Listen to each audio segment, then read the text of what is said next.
I guess I was starting to say that life is short and the work is more important to me now than ever. You know, the nice thing about this stage of my life is that knowing that I've been doing the same thing for 50 years makes me feel that there's a reason I'm doing it. Not exactly sure what the reason is, but there is a reason I'm doing it, and that it's my own. It's not done for any commercial reason, and it's not done, you know, for any fashionable reason. It's just done because the metaphor is that it balances. It creates a work of art, a visual work of art that creates balance, which is what I try to achieve in my chaotic life. I have been a painter since 1971. So this recording is on the occasion of my show at the Pleiades Gallery in New York City, and the show is called Just a Song, and it's a show of about 30 pieces representing the last year and a half's work. All the pieces have been created during the lockdown and the COVID crisis that we have been through and we're still in to some extent. And the pieces are all manufactured from using a computer program. And I've just, over the last 10 years or so, have transitioned to the digital media so that I could explore my images a little bit more organically. And I call the show Just a Song because I want people who are not comfortable with abstract modern art to understand that there's nothing more to think about or look at than to just consider him a song, and don't worry about the meaning, don't worry about what it looks like, just try to enjoy the beauty and the beat and the rhythm and just the visual. So I don't have a studio these days. I worked in my paintings. I haven't painted in about a year or two. My paintings I usually did in a studio in Connecticut, in Westport, Connecticut. I will probably continue painting when I can, but right now I'm just totally enamored by this medium. Basically, all the pieces you're going to see in the show are about the same theme, and that's chaos and order coexisting and an equal balance. And I try to achieve balance on all these pieces. So when you look at the pieces, that's really all I'm trying to ever achieve.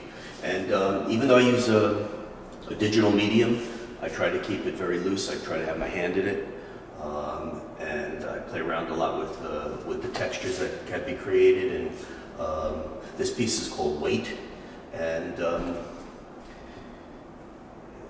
it's a play on chaos and order and the grid and the basic circle and a square that people have been doing for the last millennium.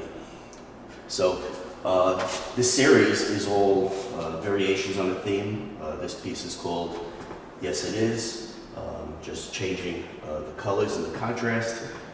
Again, this next piece is called Tomorrow Never Knows, and all of just a question of emphasizing and de-emphasizing the foreground and the middle ground and the foreground and the background. What I like about this piece, it's called Tell Me Why, is that it does the same thing without color. Now, one of the amazing things about the digital medium is that I can change colors and I get a lot of unexpected surprises, which is really a thrill to me. But I've also started to do is loosen up the edges so that the edges of the images are soft as well. So trying to get as much of my hand in there as possible. And in case I didn't tell you, every piece in this show is named after a Beatle tune. This series on this wall is a montage in the show. Basically, I'm using circles and targets, so both circular elements contrasted with the square grid, and this I'm able to incorporate my photography. So the image that you see is a kind of a superimposition of a target in 3 colors, red, yellow, and blue. They all have different names. They stand alone, or they're meant to be one piece. And the image that you see here was taken with my iPhone in San Gimignano, Italy. And it was just a random brick wall that I walked past that was done in the 14th, 15th century. And I brought it back and superimposed the grid, superimposed the target, and made it my own. With a lot of these images, I like texture, and I like to contrast texture with other elements. And it occurred to me that there's a lot of texture in nature. So this is a photograph of pebbles that were taken in Barcelona, in the Barcelona Pavilion, which is the first modern piece of architecture by Mies van der Rohe.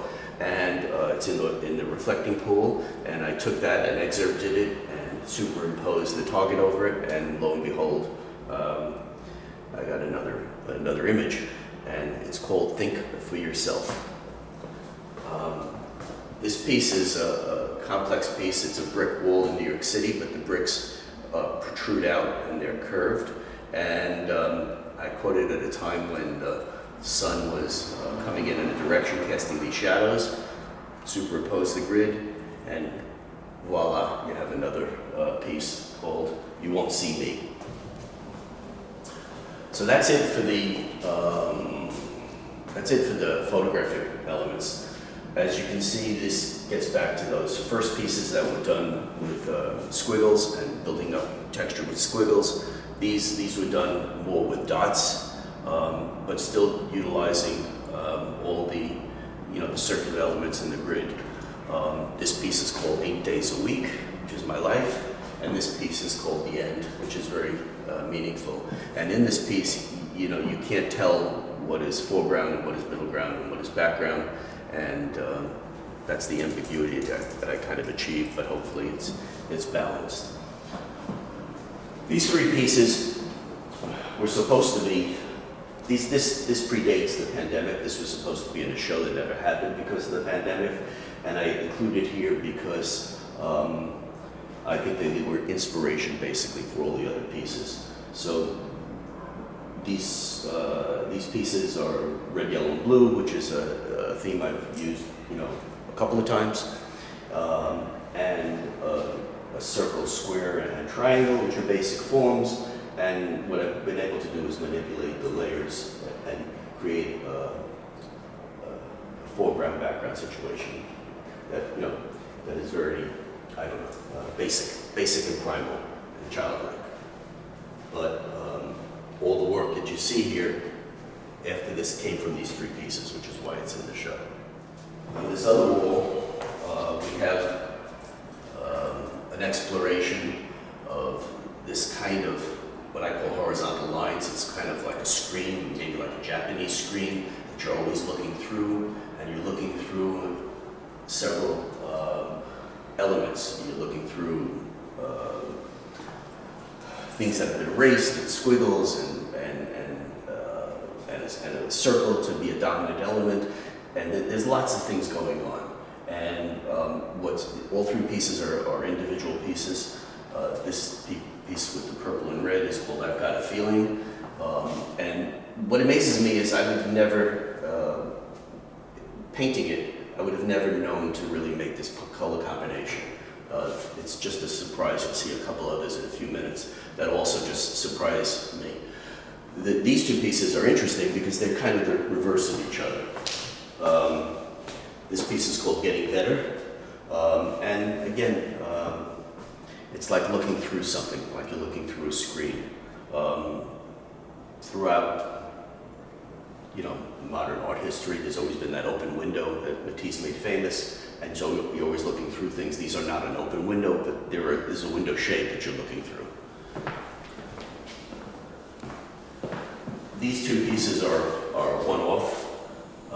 This piece is called In My Life. It's the first piece that I actually minted as an NFT, if you're interested in that. And it's similar to the others, but I've taken off that veil, that layer, so you can see the basic element.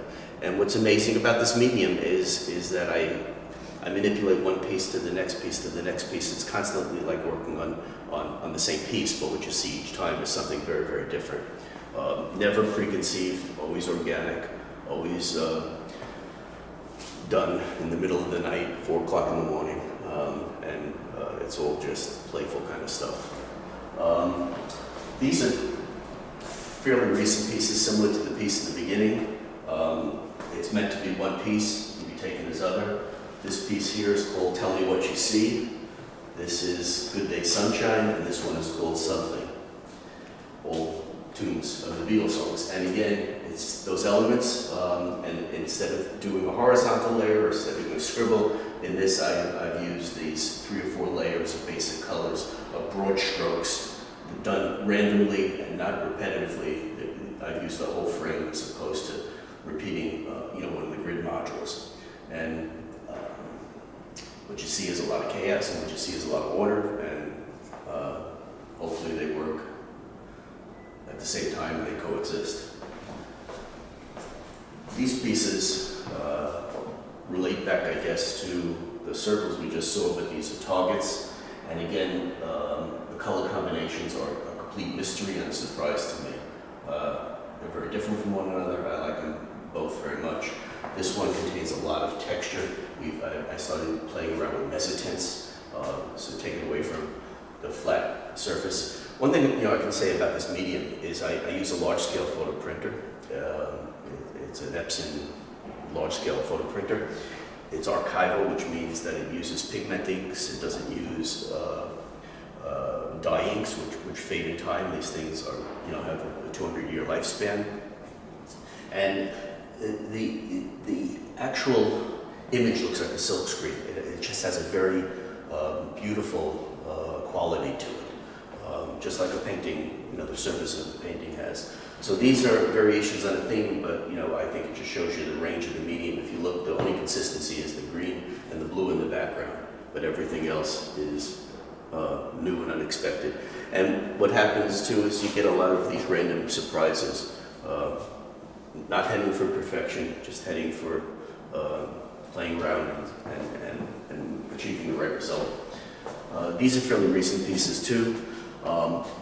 These pieces were based upon a little piece of a painting that was blown up, retraced, combining the target with crosshatch, which, if you're familiar with modern art, is a theme that some artists have used, combined with the grid, and manipulated with the colors, and made my own.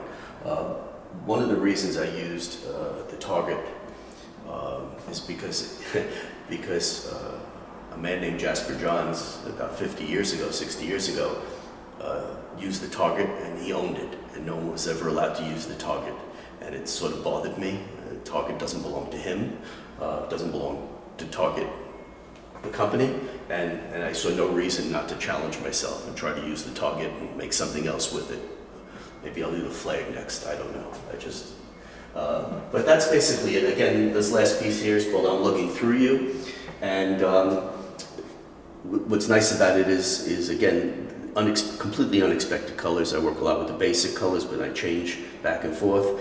And what amazed me here was that, again, with this medium, if you look at this piece, the edges are very rigid and cut off. If you look at this piece, I'm able to draw outside the line, which is something I used to do before kindergarten and I'm trying to do again. So, it's a medium that I just think has endless possibilities. It doesn't dictate the image, I dictate the image. These are all things I've been doing for the last 50 years. I just have this tool that I love, and that's why I'm sort of saying, let's just stay with this for a while.